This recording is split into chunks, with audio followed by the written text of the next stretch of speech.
आत्माओं का अध्ययन करने वाले दिल्ली के वैज्ञानिक वैभव प्रजापति को जब नासिक की भूतिया हवेली के बारे में पता चला तो उन्होंने इस भूतों की हवेली के बारे में अध्ययन करने का निर्णय लिया, क्योंकि वो पिछले कई समय से मोस्ट हॉन्टेड प्लेस की तलाश में थे, ताकि वो भूतिया आत्माओं पर अध्ययन कर सके।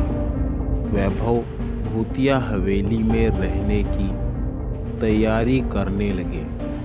वो जानना चाहते थे कि क्या सच में भूत होते हैं, भूतों की कहानी क्या है, हवेली का रहस्य क्या है।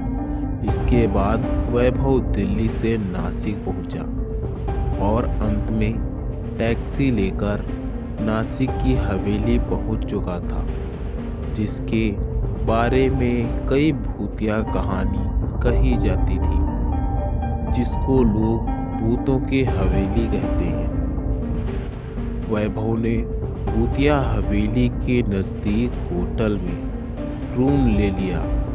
शाम होते ही वैभव आवश्यक सामान लेकर हवेली के बाहर जा पहुंचा।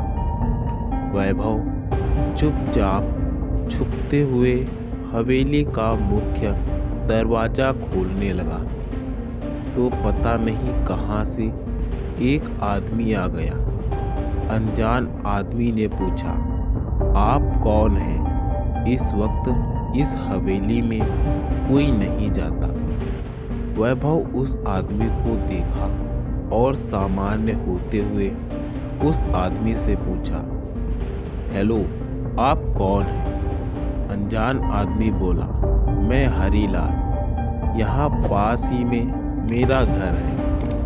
मैं यहाँ से जा रहा था, तभी आपको देखा और यहाँ आ गया, क्योंकि बाहरी लोग ही यहाँ आते हैं जिनको इस भूतिया हवेली की कहानी के बारे में नहीं पता होता। जो भी व्यक्ति इस भूतिया हवेली की कहानी के बारे में जानना चाहता है, वो शाम और रात के समय हवेली के भीतर जाना तो दूर, इसके आसपास भी नहीं आते हैं। वैभव ने कहा, हाँ, मैंने सुना तो है कि नासिक की ये हवेली भूतिया है, यहाँ कोई नहीं रहता, इसलिए मैं यहाँ आया हूँ ताकि इस हवेली में रुककर इसकी हकीकत लोगों को बता सकूं। हरीलाल ने कहा, क्या मतलब है आपका? आप सब जानते हुए भी इस भूत बंगला मतलब इस हवेली में रुकना चाहते हैं? वैभव ने कहा, जी हाँ, आपने सही सुना, मैं रात में यहाँ रुकने वाला हूँ। हरीलाल बोला, आप मेरी बात मानो और अभी यहाँ से वापस लौट जाओ। इस भूतिया हवेली में जाने वाला कोई भी वापस लौट कर नहीं आता है, और आपको तो इस हवेली की कहानी के बारे में भी पता है। हरीलाल की पूरी बात सुनकर वैभव बहुत खुश हो गया, क्योंकि उसको आत्माओं का अध्ययन करने के लिए ऐसे ही मौके की तलाश थी, और वह मौका आज उसको मिल गया था। वैभव को खुश देखकर हरीलाल आश्चर्यचकित होते हुए पूछते हैं, इस भूतिया हवेली के बारे में सब पता होने के बावजूद भी तुम इतना खुश क्यों हो रहे हो? वैभव बोला, हाँ, क्योंकि मैं एक वैज्ञानिक हूँ जो आत्माओं का अध्ययन करता है, और मैं यहाँ यही जानने के लिए आया हूँ कि इस भूतिया हवेली की कहानी में कितनी सच्चाई है। इस हवेली के बारे में जो भूतिया कहानी बनाकर समाज में फैलाई गई है, मैं उसका सच आप सभी के सामने लाऊंगा, जिसके लिए आज की पूरी रात मैं इस हवेली में रहूंगा। इसके बाद वैभव हवेली के अंदर प्रवेश कर जाता है। हरीलाल की वैभव को रोकने की सभी कोशिश नाकाम हो जाती है। वैभव के अंदर जाते ही हरीलाल भी जल्दी जल्दी अपने घर की तरफ लौट जाता है। वैभव जैसे ही हवेली के अंदर पहुंचता है, हवेली का नज़ारा देखकर वैभव के हाथ पैर ठंडे हो जाते हैं, क्योंकि यह हवेली सच में भूतिया थी। दीवारों पर उलूल जुलूल भाषा में कुछ लिखा हुआ था। चारों तरफ मकड़ी के जाले और धूल जमी हुई थी। कुछ पल के लिए तो वैभव को लगा कि यहाँ सच में भूत रहते हैं। फिर कुछ सोचते हुए अपना सामान एक जगह रखा, हवेली में इधर उधर घूमने लगा। चारों तरफ घूमने के बाद पहली मंजिल और दूसरी मंजिल पर भी चला गया। कुछ समय बाद हवेली का पूरा मुआयना करके वैभव वापस नीचे आ गया। कुछ समय बाद वैभव हवेली की ड्राइंग रूम की तरफ गया, जहाँ पहले से सामान बिखरा पड़ा हुआ था। वहाँ पर रखे गए सोफे पर जमी धूल को साफ करके वैभव बैठ गया।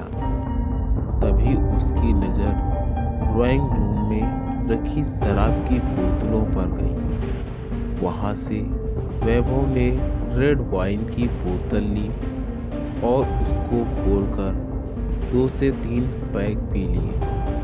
पीने के बाद शराब पीने के बाद वैभव अपने मोबाइल में गाने चालू करके चपकियाँ लेने लग गया। जैसे ही वैभव की झपकी लगी तो दूसरी मंजिल से फ्लावर पॉट नीचे फेंका गया, जो फर्श पर गिरते ही टूटकर बिखर गया।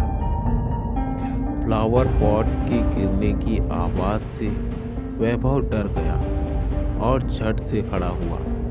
तभी ड्राइंग रूम का बल्ब चालू बंद होने लगा। इसके साथ पूरी हवेली के बल्ब एक साथ चालू और बंद होने लगे, जिनको देखकर वैभव बुरी तरह डर गया और डर के मारे पसीने से पूरा भीग गया। अचानक से सब शांत हो गया, मानो जैसे कुछ हुआ ही ना हो। वैभव खुद को संभालते हुए कांपती आवाज में बोला, कौन है, कौन है, कौन है यहाँ? तभी एक कुर्सी वैभव की तरफ उड़ती हुई आई, जिससे बचने के लिए वैभव साइड हो जाता है और कुर्सी दीवार पर लगकर टूटकर वहीं गिर जाती है। ऐसा लग रहा था जैसे वैभव को किसी ने कुर्सी फेंक कर मारी हो। यह सब देखकर वैभव बुरी तरह डर गया। कुछ सेकंड बाद ही ड्राइंग रूम गोल गोल घूमने लगा। अब वैभव कुछ भी नहीं समझ पा रहा था, बस डर के मारे चिल्लाए जा रहा था। लेकिन वैभव की आवाज़ को हवेली के 4 दीवारी बाहर नहीं जाने दे रही थी। डर के मारे वैभव बेहोश होकर वहीं गिर पड़ा। अचानक से एक फ्लावर पॉट वैभव के सिर से आकर लगा, जिससे वैभव खून से लथपथ हो गया। कुछ सेकंड बाद वैभव को होश आया। जैसे ही उसने घड़ी देखी, रात के 12 बजे हुए थे। वैभव डर से कांपता हुआ अपना सामान वही छोड़ता हुआ दरवाजे की तरफ भागा। वैभव के दरवाजे के पास पहुंचने से पहले ही दरवाजा धड़ाम से बंद हो गया।